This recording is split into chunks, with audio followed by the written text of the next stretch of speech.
Casting has been so much fun lately. We started our show, I guess, 2 months ago, with a very niche market because we were doing a show. iHeart was like, "Look, we need a show just for the boy band fans out there." I'm like, "Well, Yeah. I mean, the fandom is crazy out there, but do you think they'd actually want to listen to a podcast about all these band members?"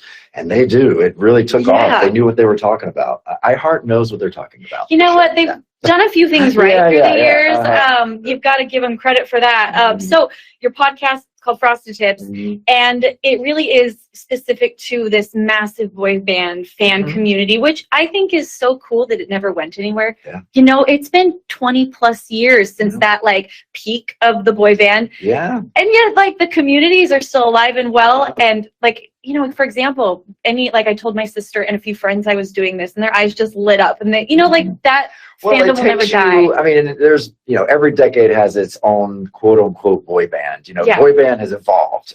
Yes. I just got off of Johnny Gill from New Edition, and, you would have never called them a boy band in the 90s, but now Right. they embrace the term boy band. So it's kind of like this family of guy groups. Yeah. But I'm excited. We're definitely going to, there's a finite number of boy band members out there. So I'm excited to see how Frosted Tip evolves, and it will evolve into more of a teen idol type Oh, show. So we're very going to cool. have Debbie Gibson on next week, and Tiffany, and people Oh. like that it just brings these fans back to an era that just felt safe for them. Yes. And I love that. I love being able to be a part of someone's life that can just kind of go back and think nostalgia and feel that just kind of fun, safe time in their life. And I think that's Yeah. why these fandoms still exist today. Yeah, I think you expressed it so well. It really does take you back to a time with, it's almost like the purest version of yourself when you Yeah. could just sing at the top of your lungs to whatever you wanted. Your And teenage self, there was Yeah. no worries in the world. You didn't Yeah. know what you were about to run into. Life was going to hit you so hard. So everyone just thinks to their junior high school days where everything was just innocent and fun. Yeah. For some people. For some yeah. people, it wasn't like that. For most people, Yeah. so you guys have had on your podcast, like New Kids on the Block, you've had your past band members, Backstreet Boys, like 98 Degrees. Do you feel like between all these different groups and all these people, there's like a through line of really similar experiences? Or are there some times where you're like, wow, that's a very different perspective than what we got? Yeah. Both. I think similarities more than non-similarities. I mean, every time a Backstreet Boy will tell a story, I'm like, that's exactly what happened to me. Yeah. And especially when you start with, your first contracts, your first record deal, that was the common denominator. Even with New Edition that I just had, everyone signs the worst deal at the beginning of their career. It's just what it is. So, you reminisce on that, but a lot of the experiences you have traveling and touring, same type of things happen, the fan experiences. Yeah. So it's fun to be able to relate on that level, just because, unless you were in a boy band or a group like that, no one really understands what you went through. No way. I mean, it's like looking from the outside in, it's such a like phenomenon. It's, it's such a mystery. So it's so fun to hear you guys talk about those stories. And, and also it must be really cool because I feel like I've heard you, but also other people that were in boy bands talk about that you guys were kind of pitted against each other. It was very competitive, and it was an age of boy bands. And so there was like this competition of like, we are us and they are them. Right. So one, how did that affect you when you were in, the height of NSYNC, that competition? And then also, how has it been to like kind of just get to let all of that go and enjoy each other? It's great. Well, we were right after Backstreet, so it was a different type of competition for us because, they had already been out a couple of years, and then here comes a group that was, signed to the same label, the same management, same kind of like formula. Yeah. I'd be pissed. Yeah. I'd be like, okay, like we've been working so hard and now we finally make it, and then you just bring in a group.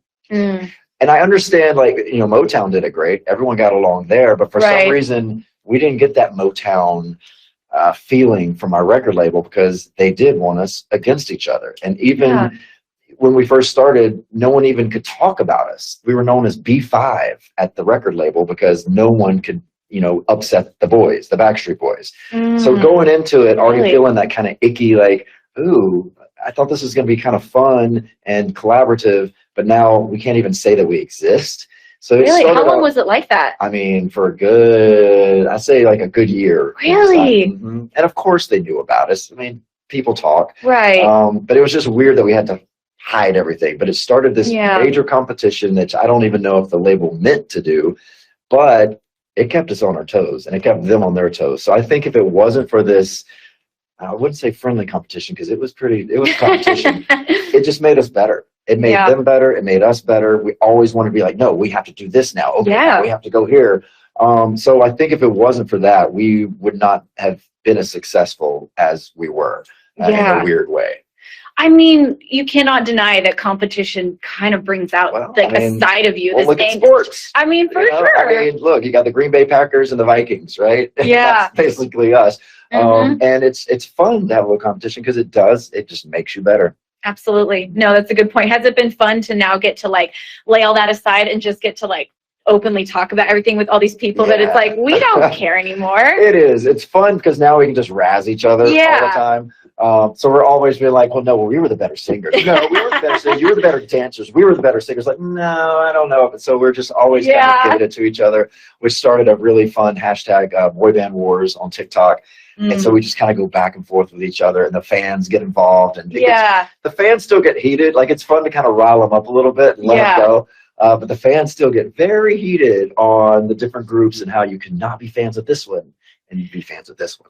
Which I disagree because I feel like I was fans of multiple of them. You know, I crossed over. And that's the way it should be. You know, there were different songs. There were different people that I related to in each group. So, I was maybe that's a fair weather fan. I don't know. No, it's a good. But I liked them all. That's how I am. I can find good in every single band. I can find good in every single actor out there. Like, I'm just kind of a fan of everyone. Yeah, it's a good way to be. So, okay, you started at a super young age with NSYNC.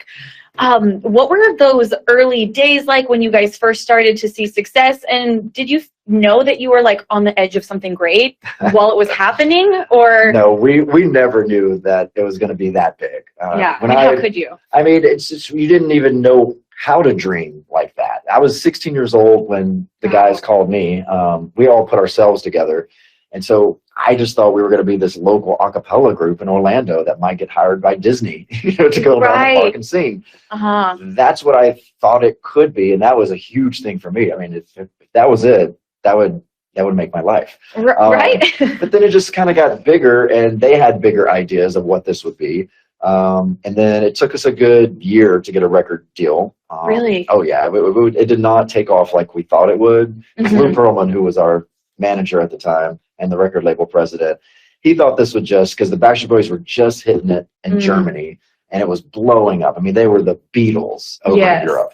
And that's when he was like, okay, I got this new group. We're going to do the same thing. And we couldn't even get signed at all. I mean, no Tommy Mottola, Clive, you name it. They're like, yeah, there's no way a group like this would ever make it in America. Really? No, New Kids did it years ago. There's no way this would ever come back again. So no one would sign us. And then right as I was about to go back to finish my senior year in high school, and I was like, look, guys, I'll come on the weekends. We'll continue this. Like, I still want to do this, but I'm going to go finish my senior year. Yeah. And then right as I was packing my bags, we got a call from a German label that wanted to sign us. So that's when we signed with Munich and went over there for a couple of years to kind of, get our career started, which it was a good test for sure, because we didn't know what our sound was at that time. So we were messing with a lot of R&B, of course, because we were influenced by New Edition and Boyz II Men. But then we were there in Germany, so they're like, try this techno type music. And so we would do techno. Wow, all across the board. Oh, it was horrible. It was horrible. But, I'm glad that we got 2 years to really kind of shake out everything. Yeah. So that when we did come to America, they didn't laugh us off the stage. Yeah, you guys had that honing time to prepare and find your artistry. And it's interesting. I actually signed my first deal in Germany too. Those Germans, they got their finger on the pulse. They do. They really do. They have good taste, if I dare say so. Look, the Beatles got signed there. I mean, it's a history of starting new careers in Germany. Interesting, really? Yeah. Oh, wow. Cool. So after that, did it just blow up super fast for you guys? It did in Europe. We were on the cover of every magazine before we even landed. there. Really? I mean, it was crazy. They were so hungry for American boy bands. And at that time, we didn't even know what the term boy band meant. I remember getting to Germany and doing our first interview, and they're like, boy band, boy band. I'm like, I mean, it's literal. Like, so, yeah, like we that's are. just what they call boy groups, I guess, like boy bands, like cute.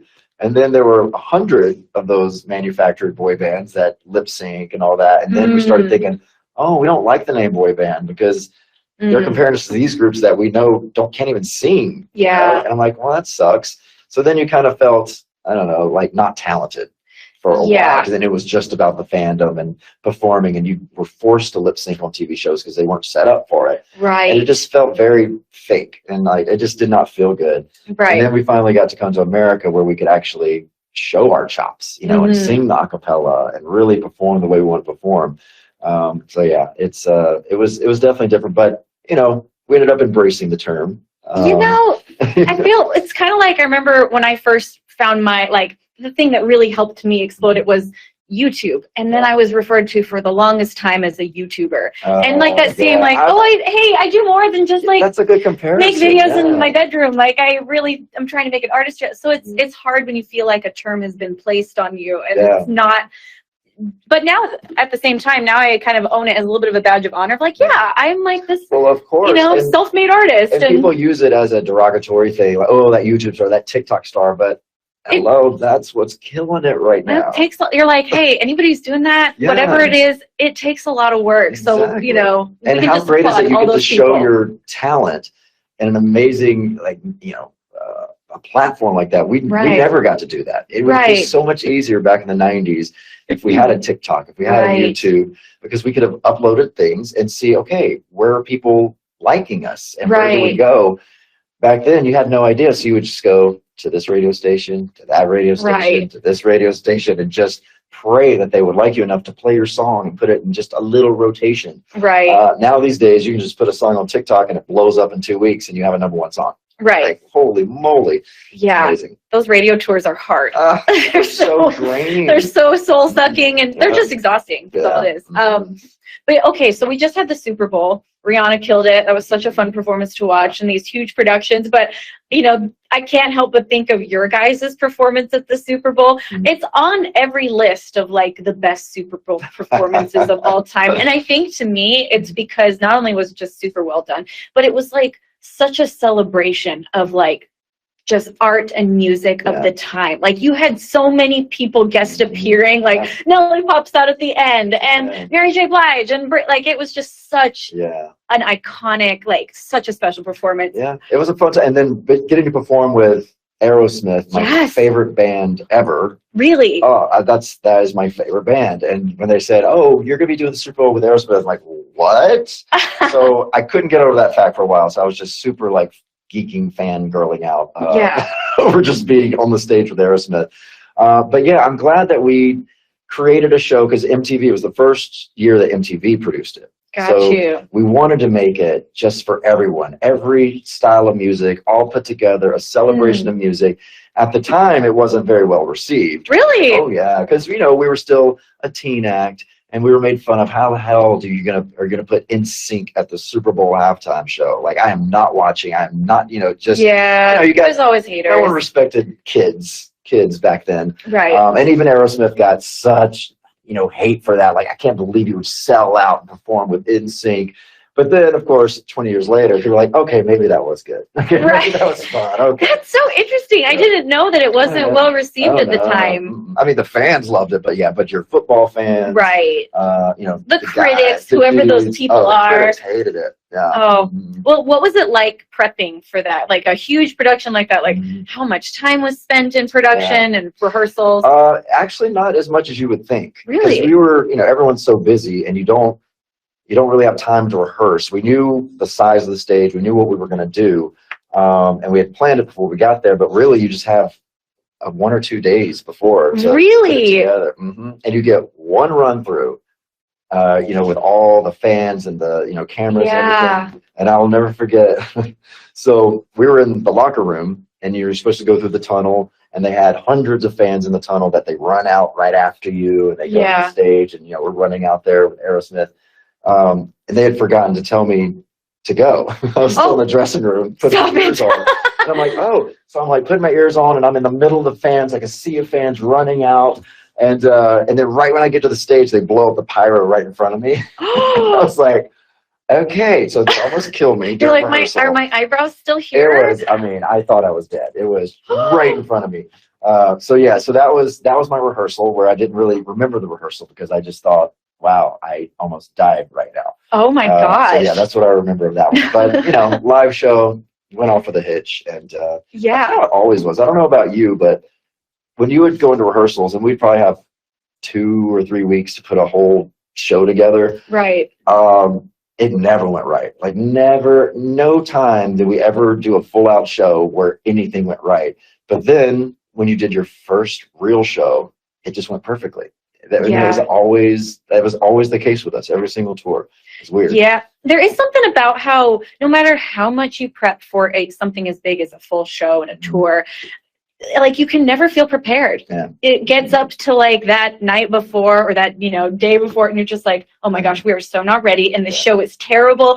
And it's like no matter how much time and prep and practice, for some reason, it always feels like, wow, this is going to be terrifying tomorrow. Like, let's hope we actually can make it through. Yeah. But sometimes it just works. Something about that adrenaline, you know. Yeah, the audience, I think, make sure that it works. Yes. You're like, we actually don't have a choice. Yeah. So it's going to work tonight. So wait, you've had so many different like verticals of success, which I think is really cool. Like you've hosted, and actually funny, the first time I met you, and I don't expect you to remember this because you were hosting, I believe, the Billboard Music Awards red carpet with Jordan Sparks. Oh, that was American Music Awards. Yeah, the AMA red carpet. Was that okay? Well, I don't know. You were hosting with Jordan, and I remember. I think honestly, it was like my first big award show. So I, red carpet. I was so intimidated and so scared. But I started with you guys, and they were a little backed up, so they had me just like stay with you guys for a little bit, and I just kept chatting with you guys, and you guys were so nice. I remember that because and delightful. I do remember that because yes, it was the only time that we had hosted together. And I want to say, wow, what year was that? Was that the year Ariana Grande first performed? It was maybe 2016 or 2015. Yeah, which it might have been that because I remember that spot. It was right next to all the paparazzi, right there, right off the red carpet. And we'd always get backed up and spend time with like you. But I'll never forget Ariana. It was her first red carpet. And it was the first time she was performing at an award show. Gosh. And the paparazzi was so mean to her because I get to see what they're doing. They're yelling at her, and she didn't want to show one side of her face because I think she had like a pimple on the other side. And she was very, self-conscious of like, I don't want to show this side. And so she wouldn't show that side. Those paparazzi were so mean, saying, screw you, you'll never make it in this business, blah, blah, blah. And so I think when you left and she sat down, she's just bawling, just crying. I'm like, they're so cruel. I was like, trust me, you're not going to worry about this in about a year. You just wait. And then she just blew up right after that. But I will never forget, that red carpet for that moment right there. Wow, that's pretty insane. You saw like a moment in history. Yeah. I was like, see, she told you. Yeah. Also, it is shocking when you do a red carpet for the first time and you walk through that paparazzi photo spot. It's overwhelming. It is like, to just describe it to you guys, it's like a stack of all these photographers literally on top of each other. Yelling at you. Yes. Like you feel so bad. Yeah. You're disappointing someone. Yeah. And they're just aggressive and yelling at you and telling you where to turn. And, hey, well, come on, give us a smile. Like, you're just like, oh, I'm sorry. Like, I know. And I mean, I love hosting red carpets because I do try to make everyone feel good. But at the VMAs a couple of years ago, I remember the D'Amelios came through. And I wasn't hosting this carpet. I was just going to the VMAs. Yeah. And I remember talking to them after, and Charlie was really kind of like shaking. And I'm like, oh, it's okay. But I didn't realize that she had never done a carpet before because all of her success came from online and TikTok. Yeah. And she had never met a fan before. She had never seen the public before. She'd never had a paparazzi or a photographer or anything. Because her success came through during being COVID in front too. Of her phone. Yeah. And so this is the first time she saw that, and it was just so overwhelming for them that it was just hard for them to take. Like, wow, that must be weird. Just the first time you step out to have just like a billion fans just wanting to like pounce on you. Yeah, that's so wild. And I'm sure you guys experienced that from like your pretty quick ride. I mean, yes, but we were hands. We ate that. Oh. Yeah, it's not. I guess there's different personality types. Yeah. And some are more geared towards like, it. give us all the red carpet you got. Let's do this. Okay, so you have, as I was saying, you've done so many different things from, hosting to you've been a producer, you've acted in film and on TV, you now have your own podcast. And I just don't think that most people are aware how hard it is to jump from one vertical to another in entertainment. Like, you might think that like 1 equals 1, but it's like, just because you're a credible musician doesn't mean that a director is going to take you seriously. In fact, they won't. They won't. No. It's actually almost like a check against you. And so, really is, like, since you've done so many things and you've been credible in so many different areas, like, I'm just curious, is this something that transitioned naturally for you? Was it literally just perseverance and refusing to take no? Like, how did these? It was a bit of all of that. Okay. After NSYNC, which, we took a hiatus, so I didn't know that it was ending. So I had kind of this limbo 3 years of thinking that I was going to be staying in music. But my passion actually is TV film. Like, it always is. Really? Like, I love writing and creating television and film. Writing music doesn't come easy to me, but writing for film and television comes very natural. Really? So I knew that was something I wanted to get into. So towards the end of NSYNC, I was producing movies and doing that kind of fun stuff, because that was just my little passion project I had on the side. So when I found out that NSYNC wasn't going to happen, music really burned me out, especially being in a band like that. I just saw the bad of the industry, and I just didn't want to deal with it. And being a closeted gay person, I was like, nope, not going to do that, because it was so homophobic, and I heard what they would say about gay people, and I was like, there's no way I could be successful in this at all. So I was happy that, now I can, really go with my passion with TV and film. And like you said, when you're so known for one industry and you try to go to the other, they're like laughing at you. They're like, yeah, right. So it took a while to get any kind of respect from that side, and but I stuck with it, and now I'm producing so many television shows and films, and it's still stayed my passion. It's something that I always love. But you wonder, well, where am I supposed to, especially after doing something so big as NSYNC? So big. Like, where do I belong? Where do people want to see me? And the answer is, people want to see you in NSYNC. And if it's not NSYNC, they're like, well, then, like, no, I want you in NSYNC. So, convincing fans that, no, I want to do this now, and, and support me over here was a challenge. But you just you do what you love. Now these days, I don't do anything that I'm not passionate about. I don't work with people I don't want to work with. I feel I paid my dues in many areas. I've been to too many radio stations. Exactly. I'm like, you come to me now. But yeah, it's been a long road, but it's been a fun journey. It really has. Yeah. No, you do just embody so much, like, I don't know, like when I see you on the screen or in person, you just seem so happy with like where your career's at. Was it really hard to kind of go from basically being in the biggest thing in the world to like rediscovering yourself as one?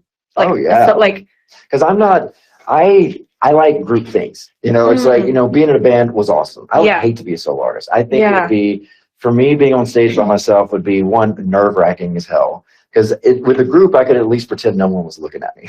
Like, I could be like, of all these people, like, no one's looking at me. So I could just have fun and I could perform. But if it's just me, people are looking at, like, it's not my thing. Like, I like to share the stage. I like, and even with writing, tell them, like, I love getting with partners and creating things together. Yes. You're a true extrovert. Yeah, I am. And I'm a team player. I like to be a part of a team. I love that. And what are some of the projects that you get the most excited about writing? Like, is there a certain genre? Is it reality stuff or story-based? I do, half reality, half scripted, but scripted is really kind of going off for me right now. Really? And most of my scripted projects are always based on a true story. So I love bringing true stories to life, because I think we can all learn lessons from that. I love history. Yeah. Most of my things, even if it goes into a major fictional area, it's always going to be based on something that either happened to me or just something I heard of. So I get really inspired, oddly, when I'm just on Facebook and I'm just seeing like articles, and I'll see this little historical lesson. I'm like, oh, no one's ever done a film on that. How come no one's ever heard of this person? Right. And then I'm like, and then I research, I'm like, no one's ever written a book about this person. Like, how is this missing in history. And then I feel compelled to bring the story to life because I feel like people need to know about this. You know, one of those that I've been trying to do is I don't know if you've heard of Black Wall Street, but it's a time, it was in the 1920s, and it was just a horrible massacre that happened in Oklahoma that no one really talks about. It's kind of was erased in history books, and it was the worst massacre in American history. And I'm like, why is no one talking about this? So that's been a passion project for a few years to try to get that story made, of just history lessons we just never heard of. And there's probably so much of that, because especially like, I feel like the education I received left out a lot of really important things, you know, that just makes our country look bad. And so there's the, you know, history forgotten is history repeated. Exactly. So. And unfortunately, history is written by the victor. So, yes. You know, like you said, in our history books, like we didn't learn the bad stuff that our country did. But like maybe it was one paragraph that was like, oh, and there were internment camps for the Asian Americans at that time, and moving on. Like, oh, no, that's fine. They're fine now. But they were actually well taken care of. And but we need to. I mean, that's how we learn and make sure that we don't repeat history. Is we have to learn about the bad too. Absolutely, I think that's really, really powerful. That you're. I don't know. I love based on true story things. Like I think that's the most inspirational, because you're not, as much as I love Marvel and all those other things. Like when you watch someone's story, you're like, oh my gosh, I can do it too, you know? Yeah, inspiration. So one thing we also share in common, actually, is we both had history on Dancing with the Stars. Oh, yeah. So let's talk Dancing with the Stars. What was your experience like? Probably just like yours. Let me guess. One of the hardest things you've ever done, ever. 1,000%. But when you're done, you're like, I can do anything. Yes. Like I can take over the world right now. And it is definitely a club that people will never understand. It's a family that we all share. Yes. Because no one will get how freaking hard that show was. Right. But I mean, but I loved it. At the end, I was like, wow, this is amazing. This was really fun. Yes. How was your experience? Oh, same. I loved it. And it is that mix of like so incredibly challenging. It pushes you to your absolute limit. And I think that's what makes that show so interesting. People think they're watching dancing, but they're actually watching people evolve. Exactly. And face like an extreme fear. Like it's terrifying. And that show changed my life. Really? Because before I went on that show, I had zero confidence. Zero. Because I was always known in the group as like the worst dancer in the world. Really? Oh, yeah. Like, so I always felt not talented. Like being around the NSYNC guys, I just felt not talented because these guys were so good. So I was, you know, just always kind of in the background. Yeah. Obviously, you know, closeted teen too. So I, you know, didn't say much because I was scared people would figure me out. So I was just very shy, you know, or I'd pretend to be shy. So this show really brought me out of my shell. It made me have confidence in myself, my dancing ability. It changed me. It really, like after that show is when I started doing Broadway and all that. And I just felt like I could hold my own for the first time in my life. That's incredible. You know, and I do think there is so much power in, and I mean, it was one of the things that Dancing with the Stars taught me of, it's so important to make yourself uncomfortable. And because only then can you realize that it's okay to not be perfect at something, but you see that imperfection can turn into something beautiful. 100%. And that if it relates to dancing, I bet that could be in another part of my life too. And like, you know, and facing such an extreme fear of like, especially if it's something you felt like you weren't good at, to go out there and perform in front of millions of people doing not only dance, but like a foxtrot. And live. Oh my gosh. Can we just talk about, I mean, we've both performed in front of lots of different scenarios, but I have never been more terrified than when you step in that like sparkly outfit on that dance floor, the lights go down and they start that click. It still gives me most nerve-wracking thing, but so rewarding when you're done with it. It's just like I was saying with NSYNC tours. Again, I never had a perfect dance ever until it was live. It was like would always mess up something, but when it went live, you just made it happen. Yeah, I mean that's because you're a performer. Like the magic comes out of you when the you know when that pressure hits. Have you been back to the show as a viewer? Oh yes, I've visited several times. I'm still great friends with a lot of the dancers, and I just went this last season when they went to Disney Plus, which I love that they switched it over to Disney Plus because no commercials. You get so much more dancing. You get more of the story because that show is half just getting to know the celebrity and finding their journey. But then on top of that, just seeing them, do this amazing dance. So I went to support my girl Shangela, which was so fun. Sorry, keep talking. No. You go ahead. I went this last season as well because Mark was my partner, and so I told him if he went back, I would cheer for him, and he is so good. Yeah. And Charlie absolutely killed it. I went opening night, but when Shangela walked out and did her dance, the energy in the room, like I watched it online afterwards, and I was like, that does not do it justice. Right, Shangela has an incredible energy, and she's a performer. Her freestyle was one of the best freestyles I've seen on the show. Anyways, big Charlie, fan. Man. God, I've never seen anyone better on that show. Yeah, it was just magical. I didn't even know she was a dancer until I saw the first episode. I'm like, because I'm thinking, because her mom was on the show. I'm like, how? Because her mom did really well, but she was the first dancer. I'm like, ooh, how embarrassing is it going to be that they're going to go home and like the mom's better than Charlie? Then she danced. Like, oh, never mind. I'm like, she got it. She and Mark created such magic, but you're right though. It's fun going back because, like you said, it's a family that will always be. Because anytime I meet anyone that was on Dancing with the Stars, it's like, hey, I get it. You get it. Yeah. It's like a whole wink, like, yep, been there. It's a bond we will always have. Absolutely. So, okay, another thing that I'm sure has changed your life is you're a dad now. Yeah. I want to hear, how has being a dad, like, did it change you, to teach you things about yourself, or has it?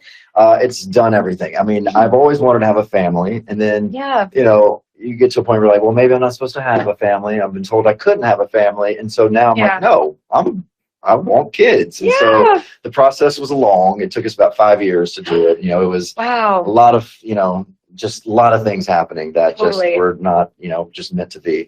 But then right when we were about to give up, it just worked. And thank goodness, because these kids have changed my life. I can't imagine life without them right now. They're, it's a boy-girl twin. They're best friends already. They're 16 months old already. Oh my gosh. Time is flying by, but it is one of the most magical things. It's better than I ever thought. It really is. It's and thank goodness they're good kids, because I was expecting colicky asshole babies, and thank goodness I did not get them, because it probably would be a different experience. I have a whole different conversation if they were driving me nuts. But they're just really, really great kids, and my son's definitely getting bit by the entertainment bug. Because, you can just tell. 16 months. Even before that, you play a song and he's already like clapping to the beat and swaying. Like I played New Edition yesterday for the first time, and he just reacted to that in this R&B and just swaying to the beat. Like he just felt it. And my girl's just, she wants to read a book. She doesn't care. She's like, I'm going to be the studious one. But it's fun to see their personalities evolve. He's becoming a stinker. I mean, they've taught me a lot about myself. Like I now understand patience. I've never had patience before. I'm just always like, no, I'm impatient. Like everything has to be done like right now. They have made me calm down a little bit. Really? And just wait for it. They've taught you a little bit of like Zen and just, I guess maybe to just be. Yeah. And just, be more present. And I worked too much. I really did. Until I had them, and COVID helped a lot too. Yeah. But I was on the road, every week. I was like, I was home maybe 4 days a week, traveling, touring. And I'm like, why am I doing this to myself? Like, I'm not happy doing this. So I stay home a lot more now. And it's just, I do more me time, and I work less, and I love that. And now I do the things that I want to do. And I learned the power of saying no. I was always yes. You want me? Yes, I'll do this. Oh, friend, yes, I'll do this. Because I just don't want to disappoint anyone. Yeah. And now, especially having a good excuse, having kids, I say no to almost everything. And when I started saying no, way better opportunities started coming my way. Wow. Yeah. I'm like, why have I been doing this my whole life? Isn't that interesting? But once I was like, no, then just bigger and better opportunities would just land in my lap. That's so cool. Because we always feel like if I don't say yes, like things will stop coming. And and of course, growing up with NSYNC, that's what it was always, we never had a day off really for years. because we're going to have a week off, but then management would call me like, well, yeah, but the Grammys want you to perform. You're like, you can't say no to that. And then you get another week off, like, oh yeah, but Super Bowl actually wants you to have you. And it's like, so there's these things that we just could never say no to, but then there were also things that we'd say yes to that it didn't matter if we would have done it or not. But we were always convinced, like, but you have to, out of sight, out of mind, out of sight, out of mind. That was always what we're told. Gosh, you really, they would tell you that? Oh, 2 weeks gone, out of sight, out of mind. Another band's going to replace you. Like, that's what we were always told. Oh my gosh. I mean, I feel like social media makes us all still feel that way, but it's interesting because, like, I don't know, I took a break from social media for the whole month of January, and it's funny, you come right back and it's all still there. Yep. Nobody forgot. No one's missed a beat. It's so true. They probably didn't, miss me terribly because there's so much stuff, but at the same time, as soon as you pop back and say, hey, I'm ready to do something. And sometimes a break is great for everyone, fans included. Oh, for sure. I mean, I respect people like Adele, who, God, that would have been so amazing. NSYNC would probably be together if we followed her type of schedule. You do an album, you promote it, you tour it, blow it out of the water, then take a break. Just take a few years break. Great, enjoy your life. Then come back and do it again. People are waiting for that. You're not burnt out, and your fans aren't burnt out. Yeah, working towards longevity rather than like tomorrow. Yeah, and and when you're working that hard, it's not for you. It's for the label. It's for the management because they're trying to squeeze out every little thing they can because they're like, this doesn't last forever. Yeah, right. So dance, monkey, dance. Yeah. I think it's so cool how you talk about parenting as well and what it's done to change your life and give you this new sense of purpose. Because I think at the end of the day, like all people, we want purpose and we're constantly like spinning our wheels and working so hard and doing stuff because we just want to feel like what we do matters.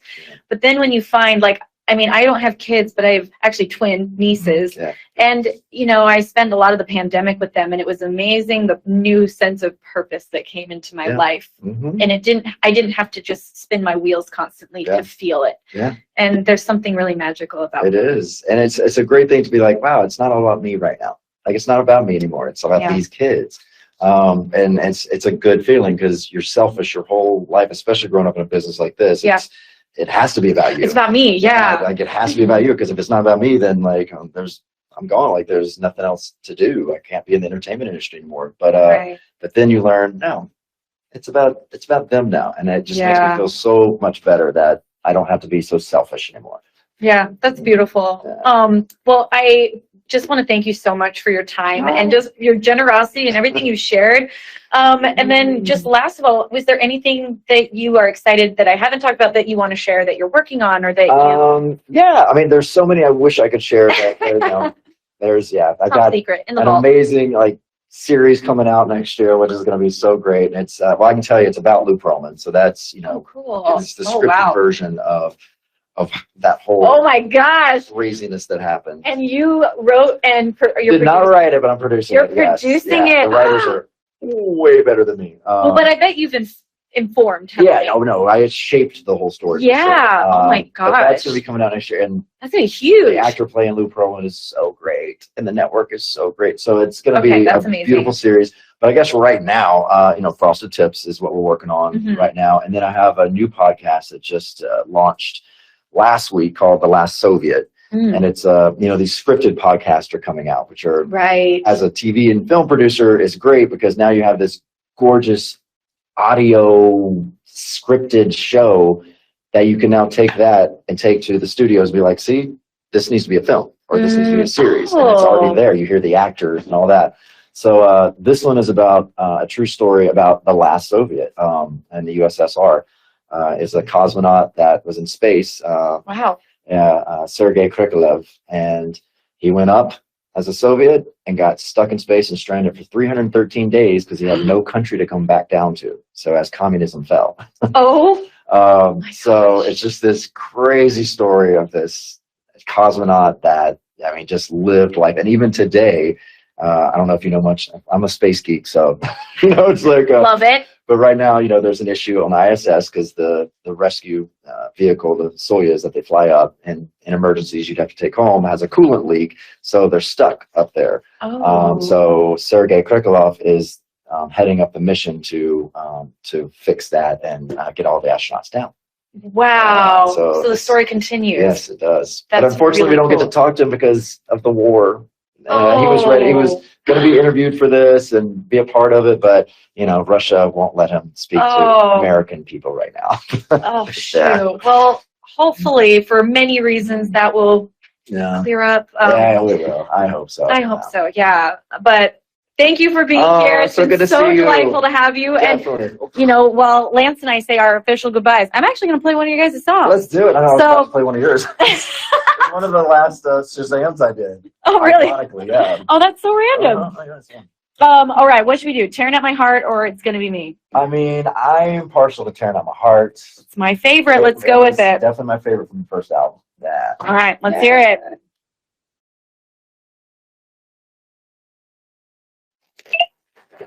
Okay, we're back. Mr. Lance Bass has gone.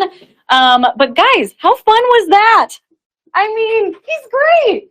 He's my new best friend, I think. But yeah, thanks everybody so much for tuning in. I hope that you were left as uplifted as I was. Yeah, I want to see in the chat what you guys were thinking. How did it feel listening to It's Tearing Up My Heart? Sammy and Adina are actually in here with my managers. They're trying to they're trying to be so quiet, so I won't call them out. But yeah, I don't know, that song, doesn't it just take you back? Totally, yeah. Oh, Gonna have to re-listen through his whole catalog after. Right, the whole thing. Were you NSYNC or Backstreet fans? I was more in sync. Okay. I was in sync too. You were. So New Kids on the Block. If we're throwing it back. Okay, all right. Yep. I mean, I like I said, I was a flip flopper, so Yeah. my loyalty was to all. But anyways, that was so fun. What a nice dude too. Oh gosh. I'm back. Don't worry. Sorry. We had a FaceTime incident. I took it off Do Not Disturb on accident. But yeah, that was really awesome. I'm gonna play one more song because why not? We got NSYNC in the house, so let's do It's Gonna Be Me from No Strings Attached. All right, everybody. Well, I hope you have a lovely rest of your Wednesday. As always, thanks for joining me on AMP, and we'll see you next week, I believe. Wait, yeah, Tuesday, I think. Oh my gosh, I'm so unprofessional. I'm literally looking at my teammates right now being like, wait, what day? Anyways, I'll announce next week. I'll put it on my story, but I'll see you guys next week. And yeah, talk to you soon. Everybody say bye. Bye. Bye.